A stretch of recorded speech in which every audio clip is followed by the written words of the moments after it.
Hello বন্ধু, তোমরা সবাই কেমন আছো? আর দেখো কি সুন্দর, কি ভালো লাগছে মা কালীকে দেখতে, এত সুন্দর লাগছে। দেখো পুজো বাড়ি গেছি, ভিডিও করে নিলাম মা কালীর। তারপরে এই যে খাওয়া দাওয়ার এখানে চলে এসেছি, খাওয়া দাওয়ার ভিডিওটা সেরে নিচ্ছি।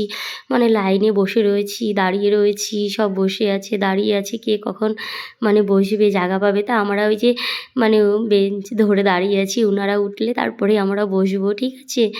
তা বন্ধুরা দেখো সবাই মানে প্রসাদ খাচ্ছে, ওইদিকে পুজো হচ্ছে মায়ের, আর এদিকে প্রসাদ। তারপরে আমরা বসে পড়লাম। আর এই দেখো কি কি মানে আমাদেরকে দিয়েছে দেখো বন্ধুরা।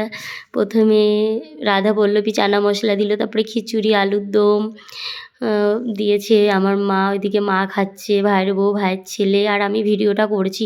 তারপরে এই যে পোলাও, পোলাও না কি পোলেও বলে, সেটা দিয়ে গেছে, আলুর দম দিয়েছে। তা আমি এটা ভালো বলতে পারি না, পোলা না পোলিও না কি, ঠিক আছে। তারপরে ওই যে আমার মা, ওইটা আমার মা খাচ্ছে আর আমি ভিডিওটা করছি।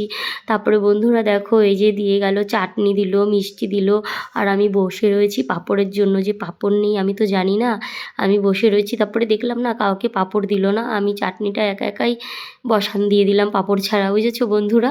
আর আমার ভাইয়ের ছেলে দেখো, আমাদের বাবান সোনা দেখো, ওই দেখো মিষ্টি খাচ্ছে, কিচ্ছু খায়নি, শুধু এই মিষ্টিটা নিয়েছে আর চানা মশলার মটরটা খেয়েছে দুই একটা। এই দেখো বন্ধুরা। তা বন্ধুরা ভিডিওটা ভালো লাগলে তোমরা লাইক কমেন্ট শেয়ার করে দিও একটু, ঠিক আছে। যদি তোমাদের ভিডিওটা ভালো লাগে, পুজোর বাড়ি গেছিলাম তাই একটু ভিডিও করে না। তারপর লাস্টে দেখো সব খেয়ে নিয়েছি, চাটনি মিষ্টি